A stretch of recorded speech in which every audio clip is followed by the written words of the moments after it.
Okay, ચલો વાત કરતા હતા આપણે છેલ્લા લેક્ચરમાં શેની વાત કરી? વસ્તી વૃદ્ધિની વાત કરી ને આપણે. ઓકે, વસ્તી વૃદ્ધિની આપણે વાત કરતા હતા, જેની અંદર આપણે જોઈએ કે કોઈ પણ નિવાસસ્થાન હોય એની અંદર જોવા મળતી જે વસ્તી છે એ વસ્તીની જે વૃદ્ધિ છે એ વૃદ્ધિ પર 4 પ્રક્રિયાઓ અસર કરે છે. કઈ 4 પ્રક્રિયાઓ અસર કરે છે? તો સૌથી પહેલી પ્રક્રિયા છે જન્મદર, જેને આપણે બર્થ રેટ કહીએ છીએ, નેટાલિટી. ઓકે, બીજી પ્રક્રિયા છે મૃત્યુદર એટલે કે ડેથ રેટ છે, એટલે કે મોર્ટાલિટી. ત્રીજો છે કે અંતઃસ્તરાંતરણ એટલે કે ઇમિગ્રેશન, અને ચોથું છે બહિર્સ્તરાંતરણ એટલે કે એમિગ્રેશન. ક્લિયર? ઇંગ્લિશ વર્ડ ને પણ યાદ રાખી લઈશું, કારણ કે એનો ઉપયોગ પરીક્ષાની અંદર એમસીક્યુ માં કરતો હોય છે. સમજાય છે? એટલે બરાબર મગજમાં યાદ રાખી લેવાનો છે. આ 4 પ્રક્રિયાઓ એ કોઈ પણ નિવાસસ્થાનની અંદર રહેલી વસ્તીની વૃદ્ધિ પર શું કરે છે? અસર કરતા હોય છે. ક્લિયર? અને જેની અંદર આપણે જોઈ ગયા કે જન્મદર અને અંતઃસ્તરાંતરણ એ હંમેશા કોઈ પણ વસ્તીમાં શું કરે છે? વધારો કરતા હોય છે. ક્લિયર? જ્યારે મૃત્યુદર અને બહિર્સ્તરાંતરણ એ હંમેશા વસ્તીની વૃદ્ધિને શું કરે છે? ઘટાડે છે. મગજમાં યાદ રાખી લેવાનો છે કે વસ્તીની વૃદ્ધિ પર 4 પ્રક્રિયાઓ અસર કરે છે. એમાં જન્મદર અને અંતઃસ્તરાંતરણ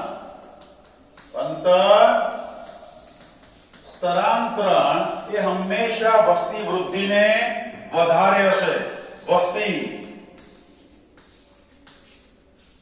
વૃદ્ધિમાં શું કરે છે? તો કે વધારો કરે છે. ક્લિયર? જ્યારે મૃત્યુદર અને બહિર્સ્તરાંતરણ એ હંમેશા શું કરે છે? તો કે વસ્તી વૃદ્ધિમાં ઘટાડો કરે છે. ક્લિયર?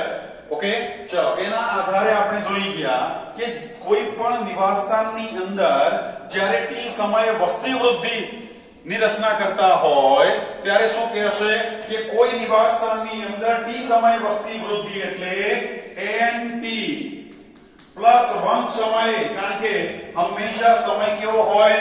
નક્કી હોય. સમય હંમેશા ચોક્કસ હોય, નિયત હોય, એકમ હોય. કોઈ પણ શબ્દ વાપરી શકે. ચોક્કસ સમયમાં, નિયત સમય મર્યાદામાં, એકમ સમયમાં, આપેલ સમયમાં. ક્લિયર? કોઈ પણ શબ્દ વાપરે આપણા મગજમાં ક્લિયર હોવું જોઈએ. તો એનું સૂત્ર શું બને છે? nt +1 nt plus b plus I minus d plus e બને છે. ઓકે, જેને બરાબર યાદ રાખી લેવાનો છે. આ IMP છે. ચાહે બોર્ડની એક્ઝામ હોય કે નીટની એક્ઝામ હોય કે ગુજકેટની એક્ઝામ હોય, દરેક એક્ઝામની અંદર આ પૂછાયું જ છે. એટલે આને ક્યારે ભૂલવાનો નથી. ઓકે, જ્યારે વસ્તી વૃદ્ધિની વાત કરીએ છે ત્યારે વૃદ્ધિને આધારે જે તે નિવાસસ્થાનના મોડેલ પણ રજૂ કરી શકાય છે કે કયા નિવાસસ્થાનની અંદર કઈ વસ્તીની વૃદ્ધિ કેવી રીતે જોવા મળે છે. શું કન્ટિન્યુઅસ હોય છે કે અમુક સમય પછી એની વૃદ્ધિ અટકતી હોય છે? જેમ કે જંગલની અંદર આપણે વાત કરીએ તો હરણની સંખ્યા, હરણનો જન્મદર તો હોય જ છે, મૃત્યુદર પણ છે. પણ શું હરણની સંખ્યા જંગલમાં વધતી ને વધતી જાય છે? તો આજે જંગલ હરણથી શું થઈ ગયા હોય? ભરાઈ જાય છે. ભરાઈ જાય ને? પણ આવો તો જંગલોમાં જોવા નથી મળતું કે તૃણાહારી હોય કે માંસાહારી પ્રાણીઓ છે, પણ એ અમુક જ સંખ્યામાં રહેતા જોવા મળે છે. એનાથી વધારે વધી નથી શકતા. તો એના ઉપર કોઈ પરિબળો અસર કરે છે. એ ચાહે જૈવિક હોય ચાહે અજૈવિક હોય, જેની વૃદ્ધિને ક્યાંક નિયંત્રિત કરી રહ્યા છે. પણ એની સાપેક્ષમાં જ્યારે માનવની વાત કરીએ ત્યારે આપણા દેશની વૃદ્ધિ જો, માનવ વસ્તી જ્યારથી આઝાદ થયા ત્યારથી આપણે આઝાદીનો પૂરેપૂરો લાભ જોવા મળ્યો છે. ઓકે, વસ્તીની જનસંખ્યામાં પોપ્યુલેશનમાં હંમેશા વિકાસ થયો છે. આઝાદી પછી આપણી વૃદ્ધિ અટકી નથી, કન્ટિન્યુઅસ જ વધતી જાય છે. કોઈ પરિબળ જ અસર નથી કરી શકતા એમ કહીએ તો પણ ચાલે. એટલે કે પરિબળોની અસર માનવ વસ્તી વૃદ્ધિ પર ઓછી છે, એનું નિયંત્રણ લગભગ ઓછું દેખાય છે. એનું કારણ શું? કારણ કે જે પણ સ્ત્રોતો છે એ આપણા માટે અમર્યાદિત છે અને સાથે સાથે આપણે મહત્તમ સ્ત્રોતોનો ઉપયોગ કરી રહ્યા છીએ અને પરિણામ સ્વરૂપે શું થવા લાગ્યું છે? આપણી વૃદ્ધિ વધતીને વધતી જ જાય છે. પણ આ વધશે ક્યાં સુધી? હાલ તો આ જ સિચ્યુએશન છે, પણ આ વૃદ્ધિ ક્યાં સુધી રહેશે? કે જ્યાં સુધી જે સ્ત્રોતો છે એની એક મર્યાદા ન આવી જાય.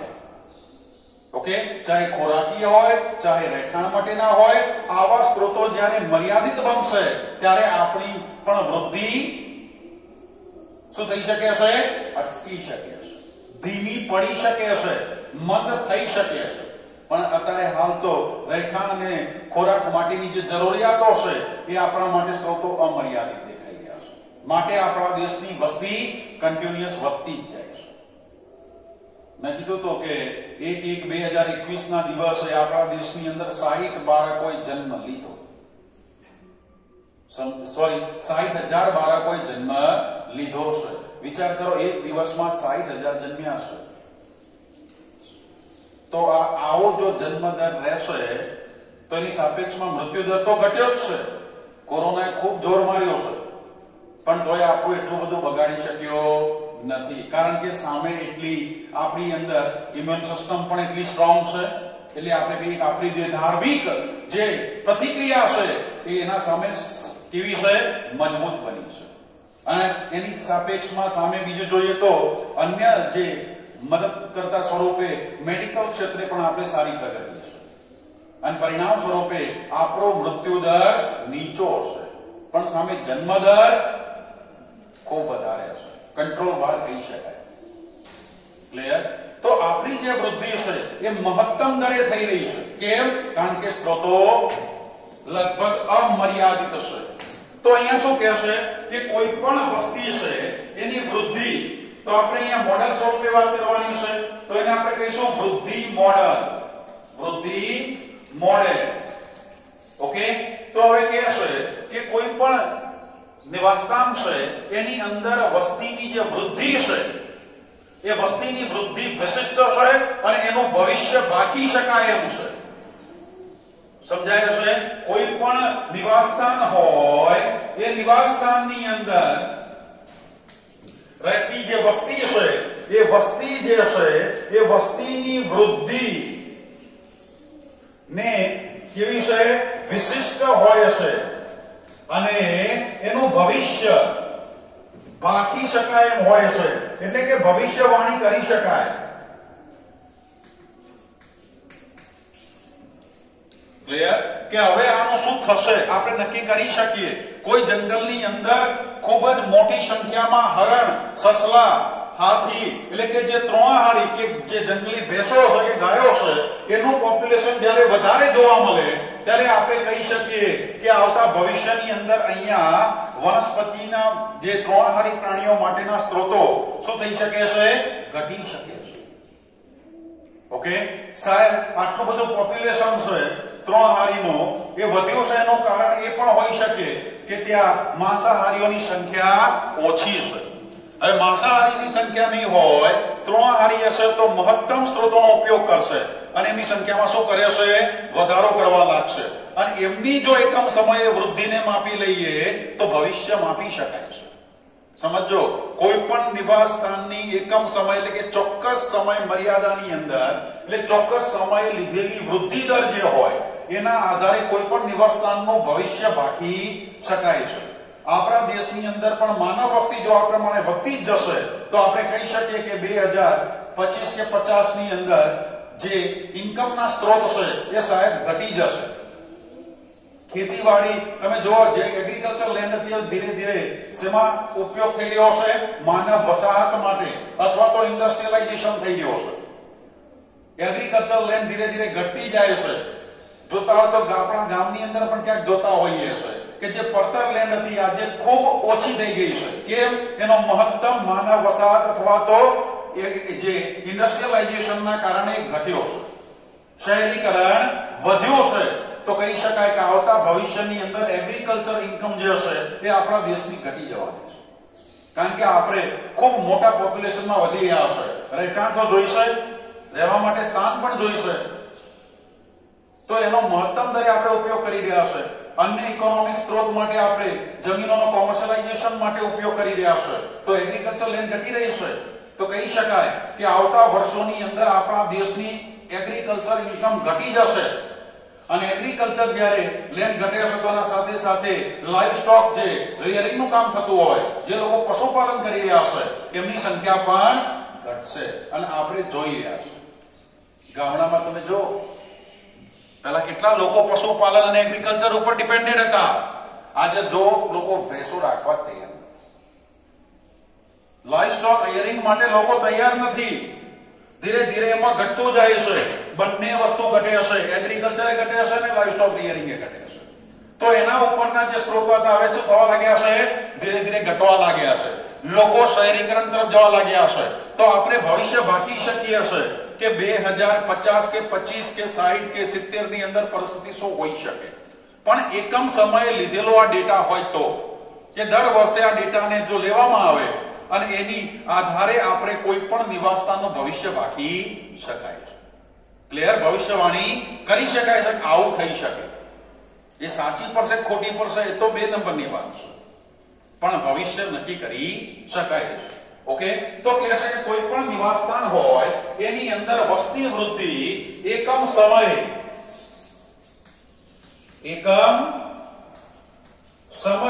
શું કે વિશિષ્ટ અને ભવિષ્યવાણી કરી શકાય એવી હોય છે. ક્લિયર? અને કોઈ પણ નિવાસસ્થાનની અંદર વસ્તી અમર્યાદિત ક્યારે હોઈ શકે, ખૂબ મોટા પ્રમાણમાં ક્યારે વૃદ્ધિ જોવા મળે છે? તો કહે છે કે જ્યારે નિવાસસ્થાનની અંદર જે સ્ત્રોત હોય, જે સ્ત્રોત કેવા હોય? અબાધિત. ઓકે, અબાધિત એટલે કે એની કોઈ મર્યાદા નથી. અબાધિત સ્ત્રોત મર્યાદાની અંદર વસ્તી હંમેશા વૃદ્ધિ શું જોવા મળે છે? તો કે વધારે હોય છે, વધતી જતી હોય છે. ક્લિયર? પણ પ્રકૃતિમાં આપણને એ પણ જોવા મળે છે, પ્રકૃતિ આપણને ઘણો બધો શીખવી જાય છે. અને પ્રકૃતિમાંથી આપણે એ પણ શીખીએ છીએ કે વસ્તીનું નિયંત્રણ કેવી રીતે થતું હોય છે. વસ્તી નિયંત્રણ માટે આપણને પ્રકૃતિ ઘણું બધું શીખવતી હોય છે. ઘણા લોકો કેવા લાગ્યા છે આ રોગો એમને નથી આવતા. કેમ આવ્યા છે? આપણે વધી ગયા છે, માનવ વસ્તી વધી ગઈ છે. હવે ધરતી માતાને ભાર પડ્યો છે તો એ ભાર ઓછો કરી ગઈ છે. સમજાય છે? જે રોગચાળા, હવે લોકો કહે છે કે રોગચાળા એટલે આવે છે કે આપણે એટલા બધા વધી ગયા છે તો હવે એનો કંટ્રોલ તો કરવો પડશે. તો આ કંટ્રોલ પ્રકૃતિ કરી રહી છે. રોજ એક નવો રોગ આવે છે અને પ્રકૃતિ હંમેશા દરેક સજીવોનું શું કરે છે? નિયંત્રણ તરીકે વર્તન કરે છે. કેમ? કે ઘાસની સંખ્યા ન વધી જાય, વનસ્પતિઓનું પોપ્યુલેશન મર્યાદિત રહે, એના માટે કોને બનાવ્યા? તૃણાહારીની રચના કરી છે. તૃણાહારીનું પોપ્યુલેશન ન વધી જાય એટલા માટે એને ખાવાવાળા માંસાહારીનું નિર્માણ કર્યું છે. અને માંસાહારી ન વધી જાય એટલા માટે એના કરતા ઉચ્ચ કક્ષાના માંસાહારીનું નિર્માણ કર્યું છે. પણ બધા સજીવોના નિયંત્રણ માટે કોઈને કોઈ કંટ્રોલરની વ્યવસ્થા પ્રકૃતિએ કરી છે. ક્લિયર? તો પ્રકૃતિમાંથી પણ આપણે શીખી શકીએ છીએ કે કોઈ પણ વસ્તી હોય એ વસ્તીનું જે અમર્યાદિત જે વૃદ્ધિ છે એને અટકાવવાનું નિયંત્રણ કેવી રીતે થઈ શકે છે. ઓકે, ચલો સમજીએ. તો અહીંયા કોઈ પણ નિવાસસ્થાનની અંદર વસ્તીની જે વૃદ્ધિ થાય છે એ વૃદ્ધિના જ્યારે મોડેલની વાત કરીએ ત્યારે આવા મોડેલ 2 પ્રકારે મળતા હોય છે. વસ્તીમાં જોવા મળતી વૃદ્ધિ 2 પ્રકારે હોઈ શકે. નંબર 1 જેને આપણે કહીશું જે ગાણિતિક વૃદ્ધિ અથવા આપણે કહીએ ચર ઘાતાંકીય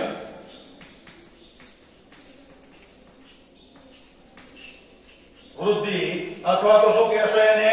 ભૌમિતિક વૃદ્ધિ.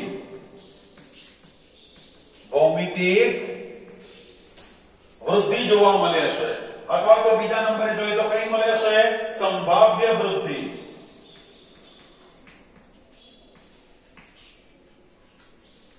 ક્લિયર?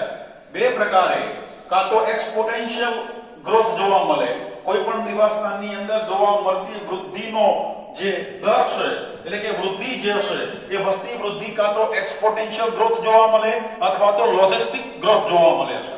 બે પ્રકારના ગ્રોથ કોઈ પણ નિવાસસ્થાનમાં રહેતી વસ્તીમાં જોવા મળે છે. યાદ રાખીશું કયા બે મળે? એક, કાં તો એ મળે ચરઘાતાંકીય અથવા આપણે કહીએ ભૌમિતિક વૃદ્ધિ છે, જેને આપણે કહીએ ઇંગ્લિશમાં તો એક્સપોટેન્શિયલ ગ્રોથ છે, અથવા તો બીજી મળે સંભાવ્ય વૃદ્ધિ. અને સંભાવ્ય વૃદ્ધિ એટલે કે છે લોજિસ્ટિક ગ્રોથ. ક્લિયર? બે પ્રકારના ગ્રોથ જોવા મળતા હોય છે. ઓકે, ચલો સમજીએ કે આ બંને મોડેલ ને આપણે સમજવાના છે અને એની અંદર જોવા મળતા જે સૂત્ર આપ્યા છે એને બરાબર યાદ રાખી લઈશું, કારણ કે આ પ્રકરણની અંદર સૂત્રો એ પરીક્ષાની અંદર વારંવાર પૂછાતા હોય છે અને સૂત્રના આધારે દાખલા પણ આવતા હોય છે. ક્લિયર? સમજાય છે? પ્રકરણ પૂરું થશે એટલે આપણે એના લગતા દાખલા પણ જોઈ લઈશું કે જે પરીક્ષાની અંદર ચાહે બોર્ડ હોય, ગુજકેટ કે નીટની અંદર પૂછાતા હોય છે. સમજાય છે? ઓકે, ચલો સમજીશું. સૌથી પહેલા કોની વાત કરીશું? ચરઘાતાંકીય વૃદ્ધિ અથવા તો આપણે વાત કરીશું ભૌમિતિક વૃદ્ધિ, જેને કહેશે એક્સપોટેન્શિયલ ગ્રોથ.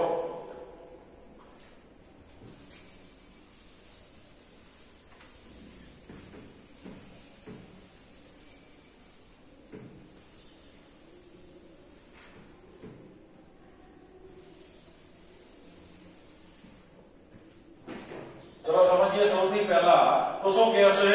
ચરઘાતાંકીય.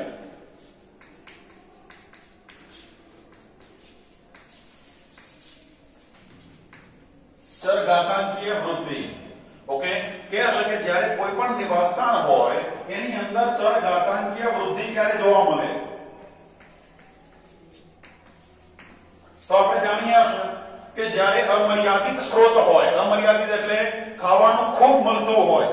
સમજો કે કોઈ વ્યક્તિ છે એને ખાવાનું ખૂબ મળે છે, રોજે રોજ પર ડે એને સારામાં સારું ખાવાનું ડેલી મળે છે અને જેટલું જોઈએ ભરપેટ, તો એ વ્યક્તિનું શરીર હંમેશા કેવું થશે? દુબળો થતો જાય ને, સુકાતો જશે, જાડો થતો જાય. સમજાય છે?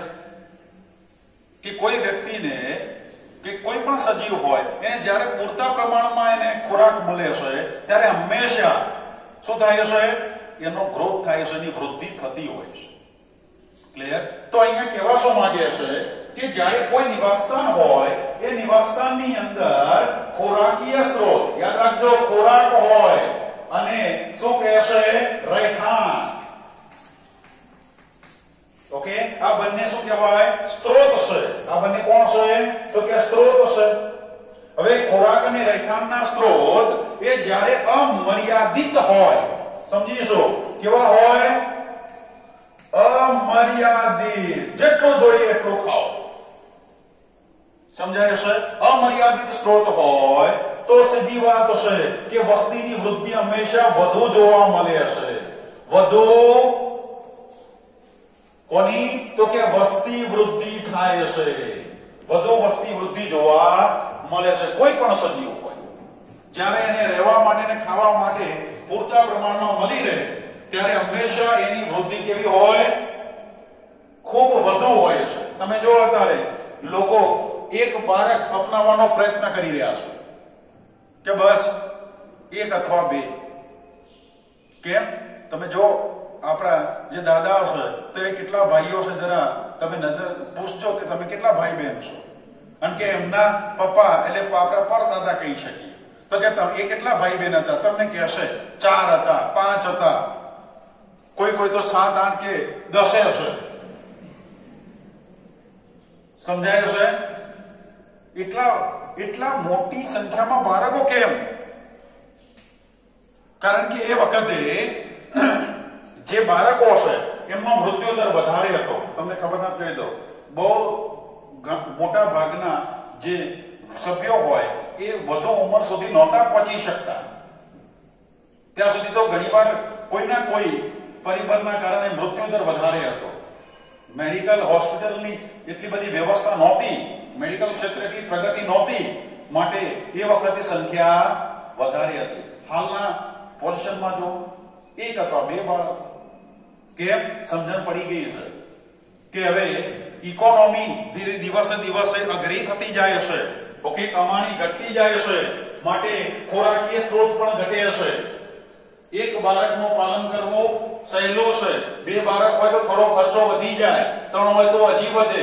અને આજના સમયની અંદર એક દંપતીને 10 બાળક હોય તો એ વ્યક્તિ ક્યારે ઊંચો આવે નહીં. શું ખબર આવે?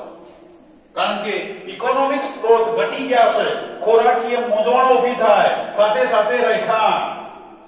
એક મકાન લેવું હોય તો કમસે કમ 25 થી 30 લાખ રૂપિયા હોવા જોઈએ, આ મિનિમમ છે. પછી મેક્સિમમ તો જેવી તમારી ઇકોનોમી. લોકો કરોડ, 2 કરોડ, 3 કરોડ ના મકાન બનાવે છે. સમજાય છે? હવે 10 બાળક હોય અને 3 કરોડનો બંગલો બનાવવાનો થાય, 30 કરોડ જોઈએ 10 બાળકોને 3-3 કરોડનો બંગલો આપવા માટે. ચાલો, આ પહોંચી શકાય એમ છે નહીં. માટે પોપ્યુલેશન શું થવા લાગ્યો છે? ધીરે ધીરે હવે જો કંટ્રોલ થવા લાગ્યો છે. પ્રકૃતિએ શીખવાડ્યું કે 2 હશે તો તમે જગ્યા ક્યાંક મળશે, ત્રીજા માટે જગ્યા નહીં હોય. અને ગવર્મેન્ટે હવે વિચારી રહી છે 1 દંપતી 2 બાળકો. ચાઇનાની અંદર તો ઓલરેડી અમને આ લગાવી દીધો છે કે ત્રીજું બાળક હશે, બીજું બાળક કે ત્રીજું બાળક હશે તો એને કોઈ લાભ નહીં મળે. હવે આપણા દેશમાં એ લાગુ થઈ જશે ટૂંક સમયમાં, એમાં નવાઈ નથી. કારણ કે સ્ત્રોતો શું થવા લાગ્યા છે? મર્યાદિત થવા લાગ્યા છે. હવે અમર્યાદિત છે નહીં. ઓકે, પણ કોઈ પણ નિવાસસ્થાનની અંદર વસ્તીનું પોપ્યુલેશન ખૂબ વધે છે, એનું કારણ શું હોઈ શકે? અમર્યાદિત શું જોવા મળે છે? સ્ત્રોત હોય તો હંમેશા વસ્તીની વૃદ્ધિ વધુ ને વધુ રહેતી જોવા મળે છે. ક્લિયર? એટલે કહી શકાય કે આદર્શ રીતે કોઈ પણ નિવાસસ્થાનની અંદર વસ્તીની વૃદ્ધિ થવી, વસ્તીનો વધારો થવો, એના માટે કોણ જવાબદાર છે? તો કે અમર્યાદિત સ્ત્રોત. એને પૂરતા પ્રમાણમાં ખોરાક મળી રહે.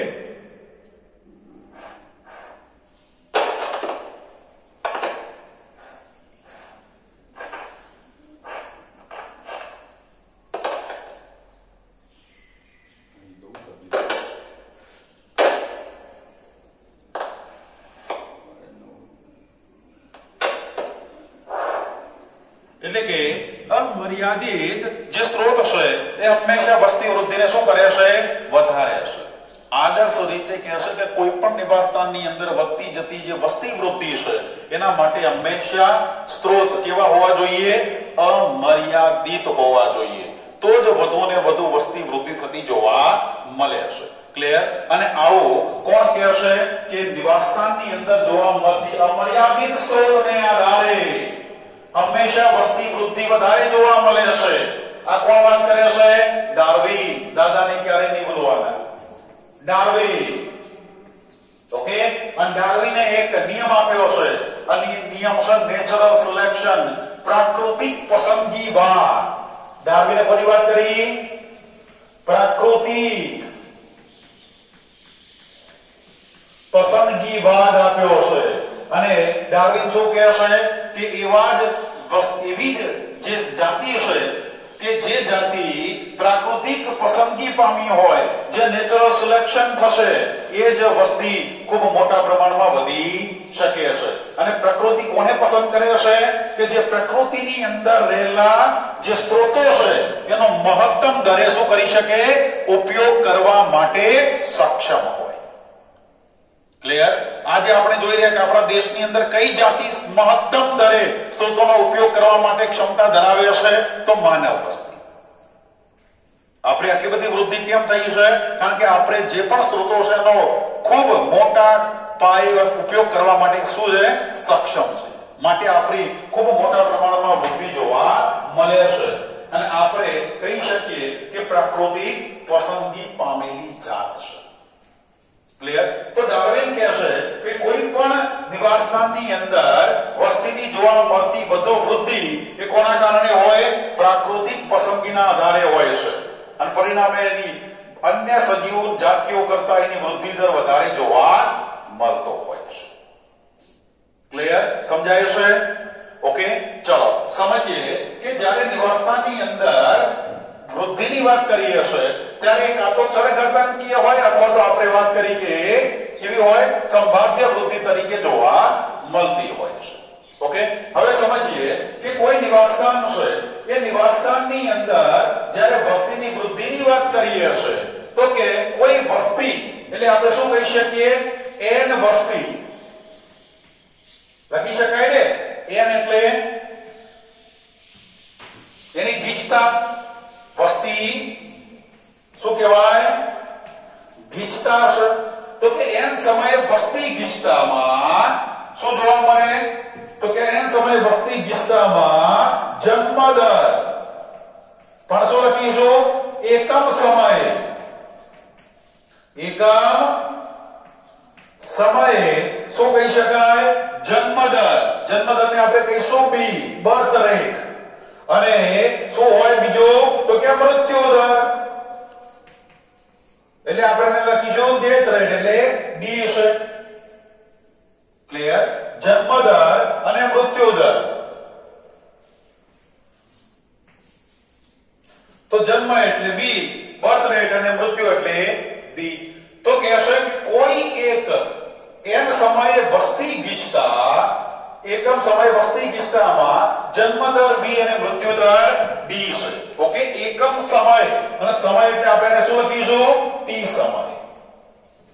ઓકે, કોઈ નિવાસસ્થાનની અંદર n એટલે કોઈ જાતિ છે, એ જાતિની વસ્તી ગીચતા એટલે કે n એટલે કે વસ્તી ગીચતા જે એકમ સમય એટલે કે t સમયે જન્મ દર b અને મૃત્યુ દર d છે.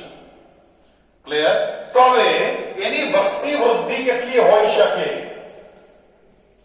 તો એનું સૂત્ર લખીએ તો શું કહેશે કે કોઈ જે જાતિ છે એની વસ્તી ગીચતા n જેનો જન્મ દર b અને મૃત્યુ દર d છે, જ્યાં એકમ સમયે જ્યારે એની માપણી કરીએ એનું મૂલ્ય કાઢીએ તો થઈ જશે dn/dt. શું કહેશે, dn/dt વડે દર્શાવાય. તો dn/dt ઇઝ ઇક્વલ ટુ શું થશે, b - d ઇન્ટુ n. આ બની ગયું સૂત્ર. શું કહેશે કે કોઈ નિવાસસ્થાનની અંદર જાતિની વસ્તી ગીચતા એટલે n અને એ વસ્તી ગીચતામાં જન્મ દર એટલે b, મૃત્યુ દર એટલે d.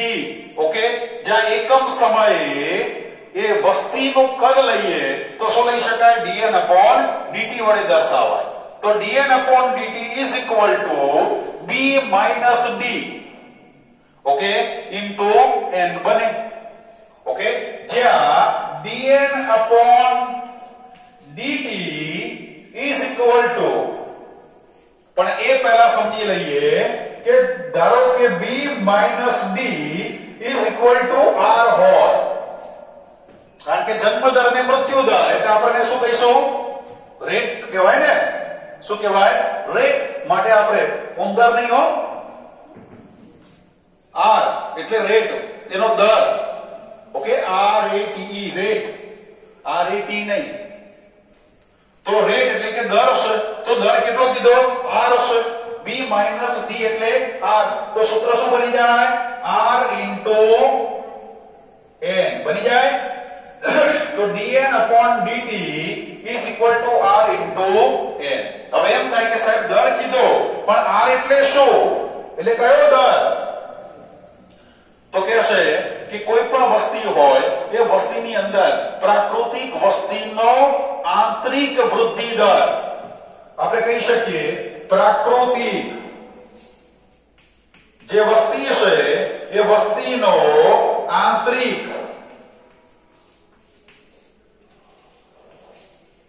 વૃદ્ધિ દર.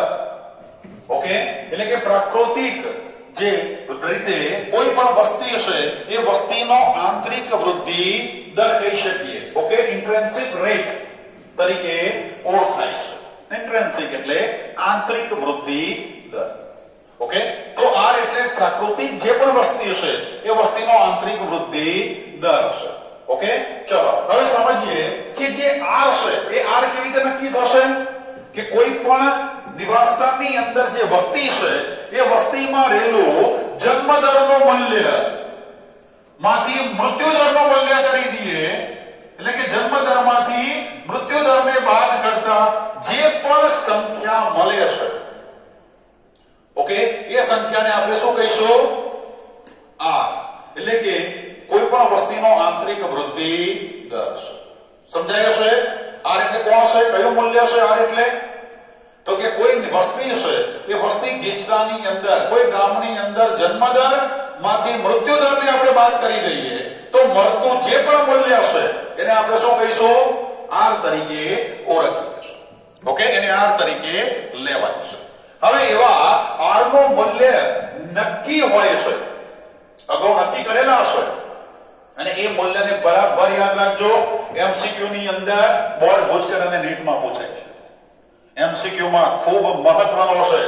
r નું જે મૂલ્ય આપણી બુકમાં આપેલા છે એ ખૂબ આઈએમપી છે, વેરી મોસ્ટ આઈએમપી કહી શકાય. તો એવા r ના મૂલ્યમાં સૌથી પહેલો મૂલ્યની વાત કરીએ તો કોણ આપ્યો છે? નોર્વેના ઉંદર. એમાં પહેલો મૂલ્ય કોણ આપ્યો છે? નોર્વેના ઉંદર જે છે એ ઉંદરનો r રેટ કેટલો છે? તો નોર્વેના ઉંદરનો કેટલો છે? તો કે પ્રાકૃતિક વસ્તીનો આંતરિક વૃદ્ધિ દર જે નોર્વેના ઉંદર છે એ ઉંદરનો છે 0.15, સોરી 0.015 આપ્યો છે. આપ્યો છે 0.015. ઓકે, એ જ પ્રમાણે નંબર 2 જેમાં પેલા લોટની અંદર પડતી રાતી જીવાત જેને આપણે કઈ ધનેડા પડ્યા છે. ઓકે, ગૌમાં એમાં તમે જોજો જે ધાન હોય ને એની અંદર લાલ જીવાત પડે છે અને એને આપણે શું કહીએ છીએ? ધનેડા. તો શું કહે છે? લોટની રાતી જીવાત. લોટની રાતી જીવાત અને આપણે એને કહીએ ધનેડા. ઓકે, જેનો વૃદ્ધિ દર કેટલો છે? r તો 0.12 છે. એનો r નું મૂલ્ય કેટલું છે? 0.12 છે. ક્લિયર? ચલો ત્રીજો લખીએ તો ત્રીજો શેનો આપ્યો છે? ભારતની આપણી માનવ વસ્તી 1981 ની અંદર સમજો કેટલી હતી? r નું મૂલ્ય કેટલું છે? તો 1981 માં ભારતની વસ્તી, ભારતની માનવ વસ્તી જે છે એનો r નું મૂલ્ય કેટલું છે? તો કે 0.02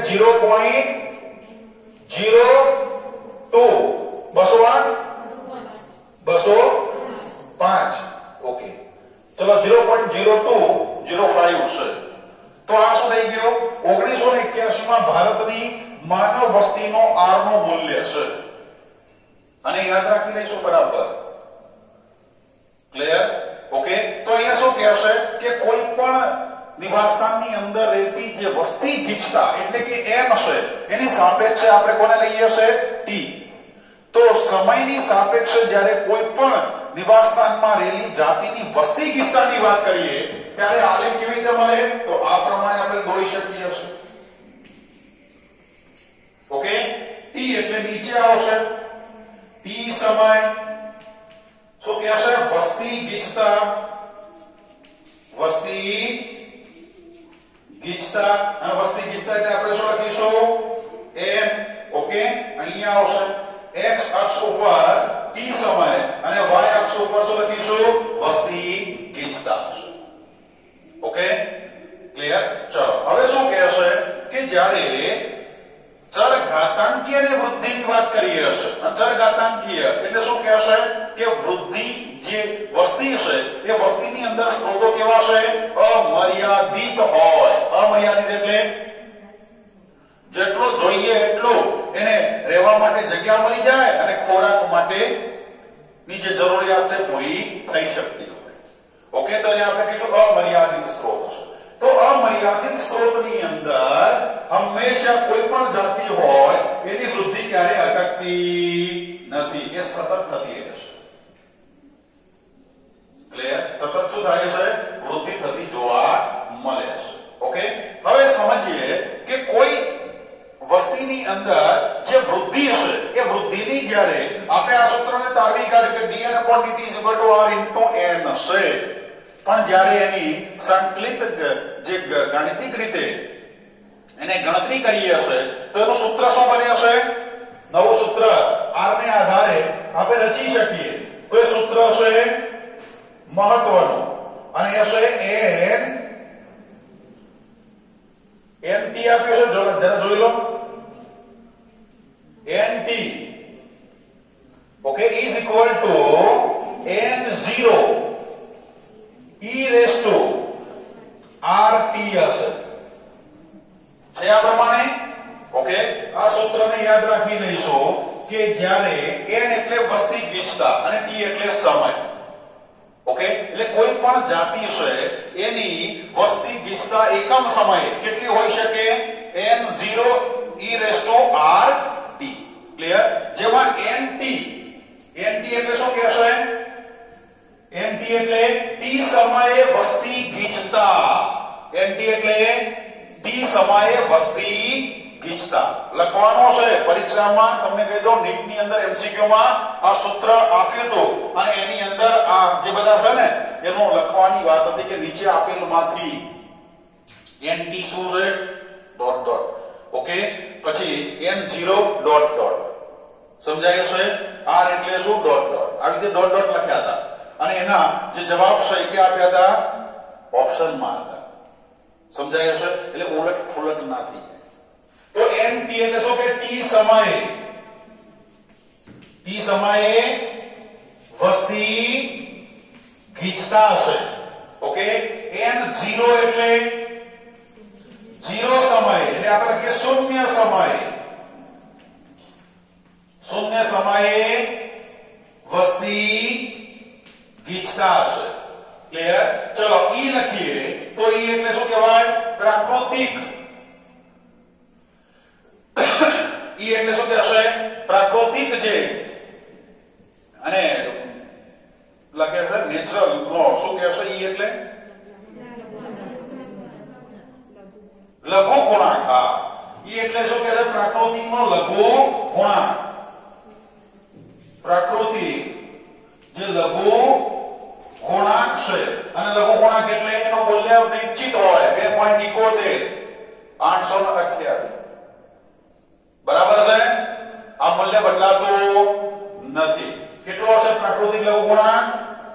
2.71 ઓકે, ચલો r એટલે આપણને ખ્યાલ હશે, r નું ત્યાં મૂલ્ય લખેલું હશે. r એટલે શું કહીશું? પ્રાકૃતિક વસ્તીનો આંતરિક વૃદ્ધિ દર છે. ઓકે, ચલો t એટલે સમય હશે. t એટલે સમય હશે. ઓકે, તો આ થઈ ગયું કે nt n0 e raised to rt. આ સૂત્રને બધા યાદ રાખી લેવાના છે કે એના આધારે પરીક્ષાની અંદર MCQ પણ આવતા હોય છે. ઓકે, ચલો હવે આપણે જોઈએ કે જ્યારે n અને t સમયે જ્યારે વસ્તી વૃદ્ધિ નો આલેખ દોરીએ છે તો એ આપણને અહીંયા કેવો મળે છે? તમે જોઈ શકો છો કે જ્યારે ચલ ઘાતાંકીય વૃદ્ધિ હોય તો મળતો આલેખ કેવો કહેવાય? જે આકારનો મળે છે. યાદ રાખીશું કેવો આકાર હોય? જે આકારનો આલેખ મળતો હોય છે. ક્લિયર? અને એ આલેખ એટલે dn/dt is equal to r into n નો આલેખ હંમેશા કેવો મળે છે? જે આકારનો મળે છે. જ્યારે વૃદ્ધિના સ્ત્રોત અમર્યાદિત હોય, યાદ રાખજો, કોઈ પણ નિવાસસ્થાનની અંદર જ્યારે સ્ત્રોતો જે હશે, ખોરાક અને રહેઠાણના સ્ત્રોતો અમર્યાદિત હોય ત્યારે જોવા મળતી વૃદ્ધિ હંમેશા કેવી હોય? ચલ ઘાતાંકીય વૃદ્ધિ હોય. અને ચલ ઘાતાંકીય વૃદ્ધિનો આલેખ હંમેશા કેવો મળે છે? જે આકારનો મળે છે. કેવો મળે છે? તો કે જે આકારમાં જોવા મળતો હોય છે. આલેખ પણ યાદ રાખવાના છે કે જે મળે છે સિગ્મોઇડ મળે છે. સમજાય છે? પરીક્ષાની અંદર માત્ર આલેખ આપ્યો હોય, આવી રીતે કરીને આમ આલેખ આપી દીધો, નીચે t સમય અહીંયા વસ્તી ગીચતા આમ દોરી કાઢ્યો, જે આકારમાં આલેખ દોરી કાઢ્યો અને નીચે ઓપ્શનમાં સૂત્ર લખ્યા કે આપેલ આલેખ એ કયા પ્રકારની વૃદ્ધિ સૂત્રને દર્શાવે છે તો તમારે ઓપ્શનમાંથી સાચા સૂત્રને પણ લખવાનું થાય. સમજાય છે? એટલે જે પ્રમાણે એમસીક્યુ પૂછાતા હોય છે એ હું તમને સમજાવી રહ્યો છું, એટલે તમારા મગજમાં બરાબર બેસવો જોઈએ. સમજાય હશે? ટપી પડે છે? ઓકે, સરસ. એ જ જોઈએ આપણે. ચલો આને જોઈ લઈએ અને સાથે સાથે નોટ પણ કરી લઈએ. ઓકે, બુકની અંદર નોટબુકમાં નોટ પણ કરો જોડે જોડે. ઓકે, નોટ કરવાનો છે, સૂત્ર લખવાના છે, ના કે પરીક્ષામાં કશું યાદ નહીં આવે. અને ડાર્વિન મુજબ પ્રાકૃતિક પસંદગી એટલે કે જે સજીવની જાતિ પ્રાકૃતિક રીતે પસંદગી પામે છે એમાં હંમેશા વૃદ્ધિ કેવી હોય? ચરઘાતાંકીય. ડાર્વિનને હંમેશા પ્રકૃતિની અંદર જે વસ્તીની વૃદ્ધિ છે હંમેશા કેવી મળે છે? તો કે ચરઘાતાંકીય જોવા મળી છે. અને ડાર્વિન કહે છે કે જ્યારે કોઈ પણ નિવાસસ્થાન હોય એ નિવાસસ્થાનમાં જ્યારે સ્ત્રોત અમર્યાદિત હોય, સ્ત્રોતો કેવા હોય? અમર્યાદિત હોય, ત્યારે ધીમી વૃદ્ધિએ જોવા મળતું પ્રાણી, જેમાં શું કહેશે? હાથી જેવું જે પ્રાણી છે એ પ્રાણીમાં હંમેશા વૃદ્ધિ કેવી હોય? ધીમી હોય છે. હાથીમાં બચ્ચાનો જે જન્મદરનો જે સમય છે એ ખૂબ મોટો છે. ઓકે, કારણ કે કોઈ પણ જે જાતિની અંદર જ્યારે બચ્ચાના જન્મની વાત કરીએ છીએ તો કોઈમાં 1 મહિનો પણ હોઈ શકે, 2 મહિના, 3 મહિના, 9 મહિના, 10 મહિના, 18 મહિના આવી રીતે હોય છે. ઓકે, તો અહીંયા શું કહેશે કે સૌથી વધારે જન્મદર ધીમો કોનો છે? હાથીનો છે. ત્યાં જન્મદર ધીમો છે, એની વૃદ્ધિ ધીમે ધીમે થાય છે. પણ જ્યારે સ્ત્રોત અમર્યાદિત હોય ત્યારે આવા હાથી જેવું પ્રાણી પણ ખૂબ મોટી સંખ્યામાં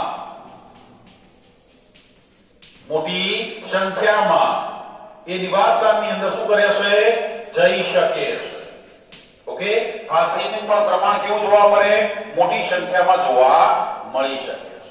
જ્યારે સ્ત્રોતો અમર્યાદિત બને છે ત્યારે એવા સંજોગોની અંદર જે સજીવોની વૃદ્ધિ કેવી હોય? ધીમી હોય, જેમાં જન્મદર ધીમો હોય એવો ઓછો જન્મદર ધરાવતા જે સજીવો છે એ સજીવો પણ મોટી સંખ્યામાં એ નિવાસસ્થાનની અંદર જઈ શકતા હોય છે. એટલે કે આના આંકડા ખૂબ મોટા પણ થઈ શકે છે, એ પણ જોવા મળી શકે. Okay, clear? તો આપણે સમજ્યા કે હાથીની અંદર જે જન્મનો સમય છે, બચ્ચાના જન્મનો સમય ખૂબ મોટો છે. ક્લિયર? તો એમ હોવા છતાંય પણ હાથી જેવું પ્રાણી પણ ખૂબ મોટી સંખ્યામાં એ નિવાસસ્થાનમાં વધી શકે છે. ક્યારે? જ્યારે સ્ત્રોતો અમર્યાદિત હોય, જ્યારે એનો જે વૃદ્ધિ આંક છે કેવો હોય? ચળઘાતાંકીય હોય. ક્લિયર? ત્યારે થઈ શકે છે. અને આને ચળઘાતાંકીય વૃદ્ધિને સમજાવવા માટે આપણી બુકની અંદર તમે જો એક સરસ મજાની વાર્તા આપી છે, અકબર બિરબલ તરીકે લઈ શકે. ઓકે, એક રાજા છે, એક પ્રધાન છે. આ બંને ભેગા મળીને શું કરે છે? એક શતરંજની રમત રમવા બેઠા છે. શતરંજ એટલે ચેસ આપણે કહીએ છે ને. ઓકે, ચેસ રમવા બેઠા છે. હવે રાજા છે તો રાજાને તો હંમેશા શું હોય? હું રાજા છું એટલે તેને એમ જ હોય કે હું જીતીશ. સમજાય છે? તો રાજાને તો વિશ્વાસ છે કે હું રાજા છું એટલે હું જીતી જઈશ. જીતનો વિશ્વાસ છે રાજાને. અને પેલા પ્રધાન જોડે શતરંજની રમત રમવા બેઠા છે. હવે શું કહેશે કે પ્રધાન એના જોડે એક શરત મૂકે છે. હવે રાજા છે ને તો જયારે રમતા હોય ત્યારે એમ જ કે જો તું જીતી જઈશ તો આપી દઈશ, તું માંગે તને આપી દઈશ. ત્યારે તો પ્રધાન શું કહેશે કે મારે તમારા જોડે કશું લેવું, વધારે લેવું નથી, મારે હીરા મોતી નથી જોઈતા. બિરબલ જેવો બુદ્ધિશાળી હોય તો પછી એવી રીતે માંગે. એને કીધું કે મને આ શતરંજના કોઠામાં રહેલા જે 64 ખાના છે, બસ એ 64 ખાનાની અંદર ભરાઈ શકે એટલા મને થોડાક ઘઉંના દાણા જોઈએ, જો હું જીતી જાઉં તો. અને દાણા કેવી રીતે આપવાના છે? કે પ્રથમ જે ખાનું હોય એમાં એક દાણો, શતરંજના જે ખાના હશે એની અંદર 64 ખાના હોય, તો એને કીધું કે પ્રથમ ખાનામાં મને એક દાણો, બીજા ખાનામાં મને 2 દાણા, ત્રીજા ખાનામાં 4 દાણા, ચોથા ખાનાની અંદર 8 દાણા, પાંચમામાં 16 દાણા, આવી રીતે વધારતા જવાનો અને મને 64 ખાના ભરાઈ જાય એટલા દાણા તમે મને આપજો. અને એ પણ ઘઉંના દાણા, મારે હીરા મોતી જોઈતા નથી. ક્લિયર? હવે રાજા અને પ્રધાન આ બંને શતરંજની રમત રમવા બેસે છે અને એની અંદર શું થાય છે? રાજાને જીતનો વિશ્વાસ હતો પણ પ્રધાન જીતી જાય છે. હવે પ્રધાન તો જીતી ગયો. હવે પ્રધાન જીત્યો એટલે રાજા તો બોલ્યા છે કે એની જે પણ માંગણી છે એને શું કરવાની? શરતને પૂરી કરવી પડશે. રાજા કે કશો વાંધો નહીં, ઘઉંના દાણા જ માંગ્યા છે ને કે હીરા મોતી માંગ્યા છે, ચિંતા કરવાની કે કશો વાંધો નહીં, ચલો 64 ખાના ભરવાનું ચાલુ કરો. હવે જ્યારે ખાના ભરવાની શરૂઆત થાય છે ત્યારે પહેલા ખાનામાં 1, બીજા ખાનામાં 2, ત્રીજા ખાનામાં 4, ચોથા ખાનામાં 8, ધીરે 64 શતરંજના ખાના ભરાવાની શરૂઆત થાય છે અને અડધા ખાના ભરાય ત્યાં તો રાજાને ઝટકો લાગે છે. શું લાગે છે? કે શતરંજના 64 ખાના ભરાઈ જશે ત્યાં સુધી મારા રાજ્યના બધા જ દાણા એ 64 ખાના ભરવા માટે અપૂરતા હશે. પ્રધાને આખા રાજ્યના બધા દાણા માગી લીધા. રાજાને એ ખબર પડી નહીં, ખાના ભરાવા લાગ્યા ત્યારે એને ખબર પડી. અડધા ખાને પહોંચ્યા એટલે રાજાને સમજ આવી ગઈ કે પ્રધાને આખા રાજ્યના બધા ખાના, બધા જે ઘઉંના દાણા હશે ખાનામાં હું ભરીશ ને તો એ ઘટશે, મારે બહારથી લાવીને પણ આને પૂરા કરવા પડશે. સમજાય છે? તો આ વૃદ્ધિ કેવી કહેવાય છે? ચર ઘાતાંકીય વૃદ્ધિ છે. તમે સમજી શકો હવે કે રાજા અને પ્રધાન જ્યારે શતરંજની રમત રમવા બેઠા ત્યારે પ્રધાન જીતી જાય છે ત્યારે પેલા 64 ખાના ભરતા રાજાને ભાન આવી જાય છે કે 64 ખાના ભરતા રાજ્યના જેટલા પણ ઘઉંના દાણા હશે એનો ભંડાર પણ એના માટે અપૂરતો છે. સમજાય છે? તો એવી રીતે કોઈ તળાવની અંદર જ્યારે કોઈ પેરામિશિયમની વાત કરી હશે, પેરામિશિયમ એટલે એક કોષી પ્રાણી છે. હવે એક કોષી પ્રાણીએ દ્વિભાજન, ઓકે, ફ્યુઝન જેને આપણે કહીએ, બાય ફ્યુઝન એટલે કે એક પેરામિશિયમની વૃદ્ધિ કેવી રીતે થાય? 1 માંથી 2 થઈ જાય અને 2 માંથી 4, 4 માંથી 8, 8 માંથી 16, આવી રીતે એની વૃદ્ધિ થતી હોય છે. હવે જો પેરામિશિયમની વૃદ્ધિ આ રીતે ચડ ઘાતાંકીય રીતે થતી હોય તો વિચાર કરો પેરામિશિયમની વૃદ્ધિ કેટલા સુધી જઈ શકે, કેટલી સંખ્યામાં પેરામિશિયમ થતા હોય, એનો વૃદ્ધિ દર કેટલો થઈ જાય. સમજાય છે? પેલા રાજા અને પ્રધાન જેવો થાય. 64 ખાના ભરતા અડધા ખાને રાજાને ભાન આવી ગયું કેટલી મોટી વૃદ્ધિ હશે. એમ તળાવની અંદર પણ પેરામિશિયમના ઉદાહરણને આપણે લઈએ તો પેરામિશિયમને જો 64 ખાના ભરવાના થાય તો આપણે સમજી શકીએ પેરામિશિયમની સંખ્યા કેટલી હદે પહોંચી શકે. ક્લિયર? અને આવી જે વૃદ્ધિ છે એ વૃદ્ધિને આપણે કેવી કહીશું? ચર ઘાતાંકીય, એક્સપોટેન્શિયલ ગ્રોથ તરીકે ઓળખાય છે. સમજે? પડી સમજણ? સમજાય છે? કોને ચર ઘાતાંકીય વૃદ્ધિ કહેવાય? એક વખતે સરસ રીતે એ રાજાને પ્રધાનની વાતને બરાબર યાદ રાખેલી છે. ઓકે, ચર ઘાતાંકીય વૃદ્ધિ કહે છે. ફરી મળીને સંભાવ્ય વૃદ્ધિ. ઓકે, અહીંયા સુધી રાખીએ. સાહેબ આવી ગયા છે, એમનો મહત્તમ સમય આપણે લઈએ છે. બાયોલોજીની જ વૃદ્ધિ થશે ચર ઘાતાંકીય.